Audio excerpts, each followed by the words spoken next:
Hello guys, आज हम पढ़ेंगे वर्मीफॉर्म अपेंडिक्स। तो हमने पहले लेक्चर में कवर किया था लार्ज इंटेस्टाइन के एक्सटर्नल फीचर्स को और सीकम को। अब सीकम से ही एक आउट पाउचिंग हो रही है जिसको हम कहते हैं वर्मीफॉर्म अपेंडिक्स। तो अब हम वर्मीफॉर्म अपेंडिक्स पढ़ेंगे।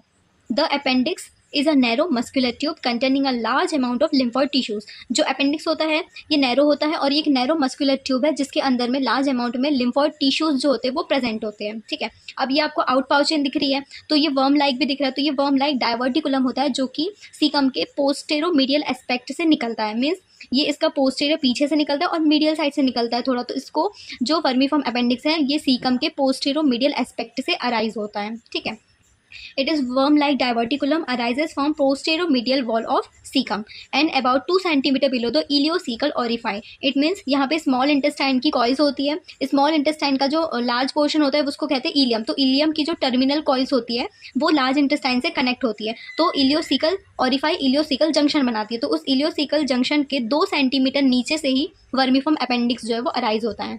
ठीक है, तो अब इसकी डायमेंशन देख ले। तो वर्मीफॉर्म अपेंडिक्स जो है इसकी जो लेंथ होती है वो वेरी करती है 2 सेंटीमीटर से 20 सेंटीमीटर तक की। ठीक है, तो इसकी एवरेज जो लेंथ होती है वो 9 सेंटीमीटर होती है।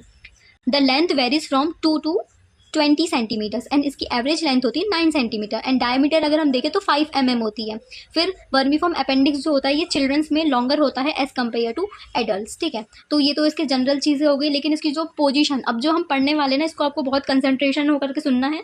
और मैं जितनी पोजीशंस आपको मैं बताऊँ वर्मीफॉर्म अपेंडिक्स की वो आपको टिप ऑफ द टंग याद होनी चाहिए। तो अब हम इसको डायग्राम से समझेंगे कि कैसी होती है। ठीक है, तो वर्मीफॉर्म अपेंडिक्स की अलग अलग पोजीशन होती है, अलग अलग मतलब कि वो मूवेबल होता है। मीन्स जो वर्मीफॉर्म अपेंडिक्स है इसकी जो टिप होती है या रूट कह सकते हैं, तो ये जो रूट होती है ये बिल्कुल फिक्स होती है और इसकी जो इधर बॉडी होती है टिप होती है ना ये एकदम मूवेबल होती है, किसी भी डायरेक्शन में मूव कर सकती है। तो इसीलिए इसकी वर्मीफॉर्म अपेंडिक्स की बहुत सारी पोजीशंस जो है वो बताई गई है और सबका अलग अलग मतलब है। और इन अलग अलग पोजीशन में रह करके डेंजरस पोजीशन होती है, कहीं वो स्प्लीन की तरफ चली जाएगी, कहीं वो पेल्विक की तरफ डिसेंड होगी, कुछ इलियम के आगे पीछे होगी। ठीक है, तो आइए अब हम इसकी पोजीशंस देखते हैं।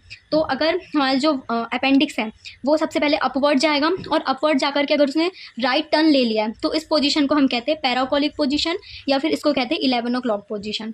ठीक है, अगर जो वर्मीफॉर्म अपेंडिक्स है वो सीकम के पीछे चला गया, ठीक है, पोस्टीरियर में अगर चला गया पीछे में बिहाइंड द सीकम, तो इसको कहते हैं 12 o'clock पोजीशन क्योंकि स्ट्रेट फॉरवर्ड है। तो ये 12 o'clock पोजीशन और इसको कहते हैं रेट्रोकोलिक पोजीशन। और ये जो पोजीशन होती है ये मोस्ट कॉमन पोजीशन होती है। ठीक है, ये 65% में पर्सन में होती है। उसके बाद में अगर जो अपेंडिक्स है वो अपवर्ड गया और अपवर्ड जाने के बाद में अगर वो लेफ्ट चला गया और लेफ्ट जाने की भी उसकी 2 पोजीशन होती है। अगर वो इलियम के आगे है, अगर इलियम के फ्रंट में तो वो होती है प्री इलियक पोजीशन और अगर इलियम के पीछे है तो कहते हैं पोस्ट इलियक पोजीशन। और इन दोनों पोजीशन को मिला करके कहते हैं 2 o'clock पोजीशन या फिर स्प्लिनिक पोजीशन। ठीक है, तो ये दोनों पोजीशन होती है। अगर हमारा जो अपेंडिक्स है वो हॉरिजेंटली है तो हॉरिजेंटली अगर है और लेफ्ट की साइड में है तो ये हमारी सैक्रम की तरफ चला जाता है, तो इसको कहते हैं प्री मॉन्ट्रिक पोजीशन या फिर 3 o'clock पोजीशन। ठीक है, अगर अपेंडिक्स जो है वो पेल्विक में अगर डिसेंड कर गया तो इसको 4 o'clock पोजीशन भी कहते हैं, पेल्विक पोजीशन भी कहते हैं। और अगर अपेंडिक्स जो है वो बिल्कुल सीकम से बिल्कुल नीचे आ गया है,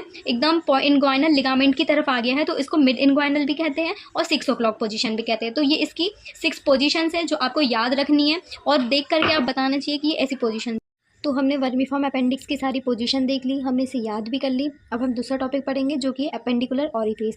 ऑरिफिस का मतलब होता है ओपनिंग। जैसे कि ये सीकम में अपेंडिक्स की ओपनिंग हुई है वैसे ही तो ये एक अपेंडिकुलर ऑरिफिस है। ठीक है, तो हमने पहले भी पढ़ चुका है कि जो अपेंडिकुलर ऑरिफिस होती है वो सीकम में होती है पोस्टेरोमीडियल एस्पेक्ट पे और ये है इलियोसिकल जंक्शन या इलियोसिकल ऑरिफिस। तो इस इलियोसिकल ऑरिफिस से 2 सेंटीमीटर नीचे होता है वर्मीफॉर्म अपेंडिक्स का मतलब कि अपेंडिकुलर ऑरिफिस। ठीक है, तो ये होती है हमारी appendicular orifice. Posteromedial aspect of caecum 2 centimetre below the ileocaecal orifice. ठीक है, ये वही बात बोली जो मैंने पहले भी बताई थी और अभी भी बताई। ठीक है, अब ये जो ऑरिफिस होती है ना इसको ओकेजनली गार्ड करती है कुछ सेमी ल्यूनार फोल्ड्स होती है। किसकी? म्यूकस मेम्ब्रेन की। म्यूकस मेम्ब्रेन की जो सेमी ल्यूनार फोल्ड्स होती है उसको हम जनरली वॉल्व ऑफ गर्लेग भी कहते हैं। ठीक है, तो ये इसकी हिस्टोलॉजी हो गई।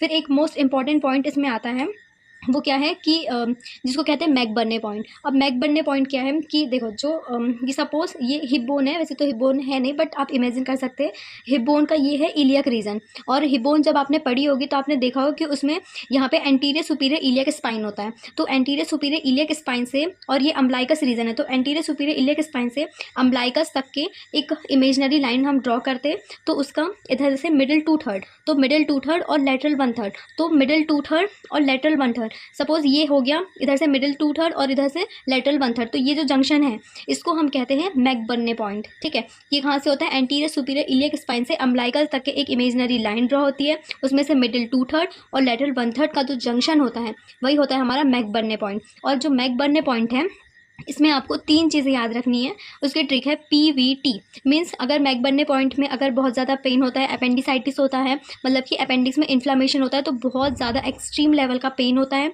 तो P से पेन, V से क्या होगा? वॉमिटिंग। अगर अपेंडिसाइटिस हो रहा है मतलब कि मैकबर्ने पॉइंट पे हो रहा है तो वॉमिटिंग भी हो सकती है, और उसमें बहुत ज़्यादा टेंडरनेस वाला पेन होता है। ठीक है, तो जो मैकबर्ने पॉइंट होता है उसमें बहुत एक्सट्रीम लेवल का पेन होता है। कहाँ से होता है? एंटीरियर सुपीरियर इलियक स्पाइन से अम्बलाइकस तक के एक लाइन ड्रॉ होती है, वो भी कहाँ पे? राइट साइड में होगी। ठीक है, लेफ्ट साइड में नहीं होगी, क्योंकि जो अपेंडिक्स होता है वो राइट साइड में होता है, तो हमेशा याद रखना कि ये राइट साइड में होगा। और वो भी कहाँ से?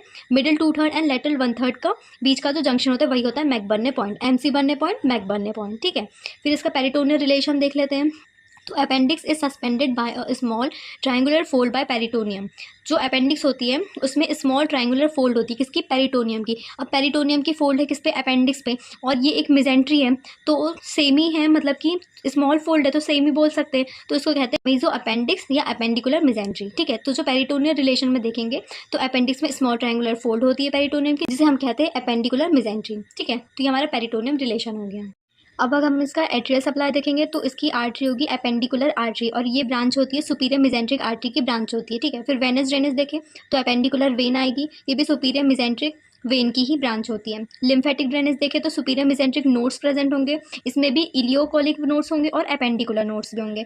इसकी नर्व सप्लाई देखें तो सिंपैथेटिक नर्व में T9 से T10, और पैरासिम्पैथेटिक नर्व में वैगस नर्व आएगी। ठीक है, फिर इसकी हिस्टोलॉजी देखें तो lumen of appendix is very narrow and no wheel is present. ठीक है, तो हिस्टोलॉजी अगर हम देखेंगे इसकी, तो जो हमारा अपेंडिक्स होता है उसकी जो ल्यूमेन होता है वो बहुत नैरोवर होता है और उसमें विलाइस प्रेजेंट नहीं होती है। फिर इसके अप्लाइड एस्पेक्ट्स अगर हम देखें तो अपेंडियाइटिस होता है, मतलब कि इन्फ्लामेशन ऑफ अपेंडिक्स। फिर होता है अपेंडेक्टोमी, मतलब कि सर्जिकल रिमूवल ऑफ अपेंडिक्स।